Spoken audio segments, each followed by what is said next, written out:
Hello, we will look today at the sound change called I-Mutation, and it will explain certain funny features in English language that has often puzzled us.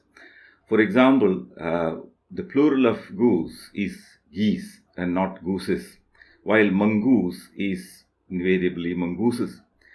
And the plural of tooth is teeth and not tooths. And a man make men and not mans. And you have long, which is an adjective, and length, which is a noun, the length of the bridge. And it should be longth. So why did it become length? And also, we say that my brother is older than I, and we can also say that he is elder. How did these two different forms, come to exist in English? So all these are explained by what is called I-Mutation. Now, what is I-Mutation? I-Mutation is also called i-umlaut. Actually, i-umlaut is a Germanic word, which it is used by Germanic researchers, which means an alteration of sound. So i-umlaut would basically be a change, a mutation or a sound change. So a more exact word would be front mutation or I-mutation or ear mutation. So, and these are all names that the sound change has. All are the same, all indicate the same. And as I said, it affected all Germanic languages except Gothic language. And in Old English, we believe that the sound change was completed by about 700 Common Era. That is around the time the Anglo-Saxons had settled in the British Island. So by about 700 CE, the I-Mutation had completed its operation in English language. So this is based on linguistic evidences that exist in the documents of those days.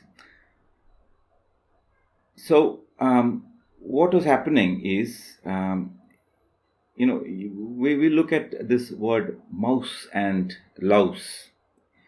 The old English word for mouse was moose and louse was loose. This is moose. And plural was found by adding is. It could be is as well. Mooses or mooses would be the plural form of moose in Old English. So what happened was, by the sound change which is called I-Mutation, when there is an E in the suffix, this is a suffix that creates the plural form.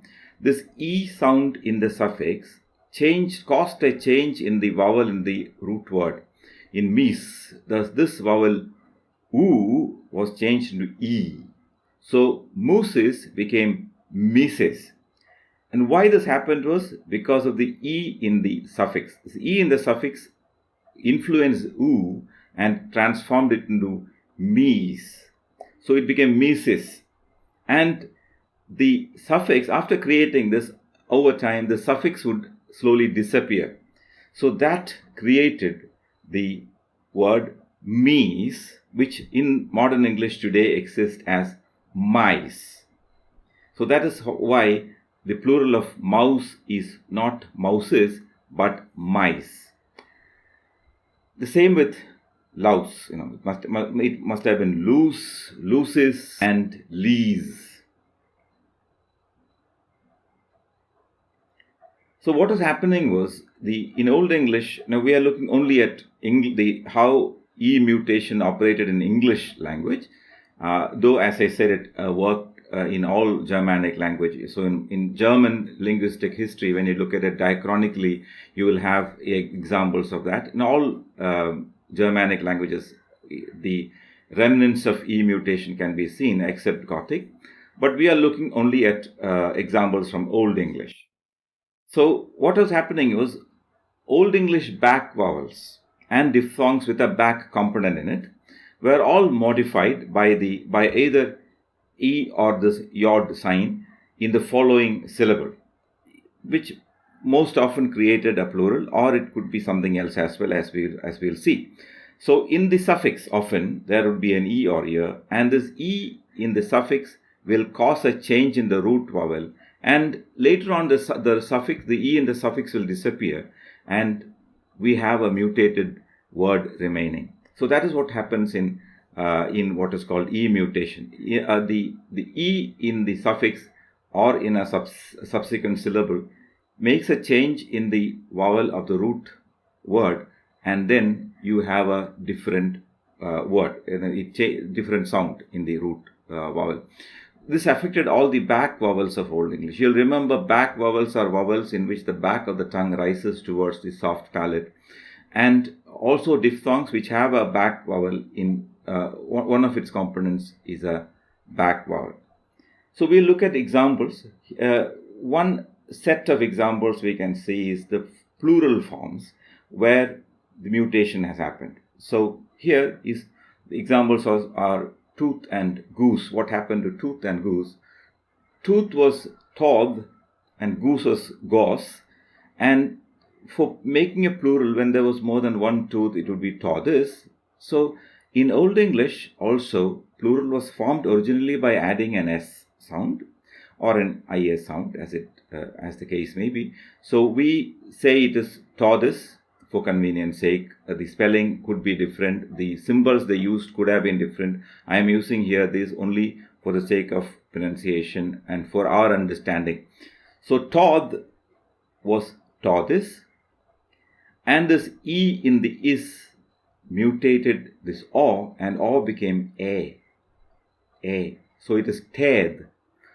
In Old English, the plural form of toth was teth, and we know today it is teeth. And in another sound change, which we will be discussing after this in another video, we will know why this toth became tooth today and why this teth became teeth in modern English. And here we have another plural form, which is fought, which is Old English for foot, and fought, fortis, E mutating O into A. So we have fat, today we have feet. This is in another example. This is not plural, but this is a derivation.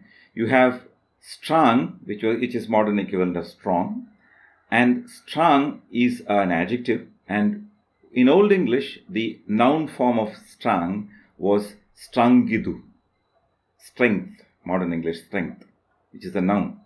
So in strangidu, over time this idu in the suffix, this E sound mutated A, and A became A. So it became strength. Today we have strength. So, and same happened with length. Length, it was lang and langidu and length. You can find mutation in these words also. How whole, hal was the Old English form of whole, and halidu means health, and E mutating I into hald, and today we have health. And fool was the word for foul, fool, foolidu, filth, and today we have filth. All these are good examples for mutation. So you see the E sound in the suffix causing change in the root vowel, influencing the root vowel to change its shape into something else. It becomes another sound. It's a totally qualitative change. And examples for E-mutation still remain in words like older, elder, too. Both two examples, two forms of superlative and comparative exist for the word old, and today we use older for people who are not related to you by blood, and elder to people who are related to you by blood. So I say this is my elder brother, while with a friend I would say he is older than I.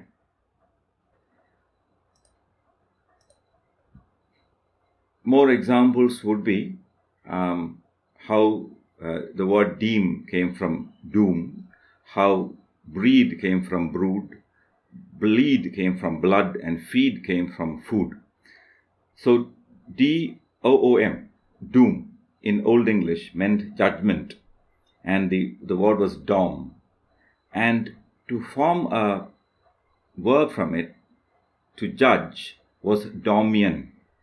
And in yan, the ear sound mutates or, and it became daemon. So daemon in Old English would mean to judge, and it became deem subsequently, and today we have deem. So though we did not use deem to mean to judge, it's more or less that. I deem it right means I judge it right. So that is how deem came. Same with, broadian, bread, like that. And bread becoming breed. And blood also. Or this O being mutated to A, and A later becoming E sound in English. So these are all very good examples for mutation. So we saw mutation, a few examples of mutation, and now we can explain what I-Mutation is. I-Mutation, or I-Umlaut, turned back vowels into front vowels when an E or an ear followed in the next syllable. So that is it's a simple thing, but the knowledge of I-Mutation makes life simple for us when we confront many apparently difficult English words. So thank you there. Though this is a short video, I think it was useful for you. I hope it was useful for you. Thank you again.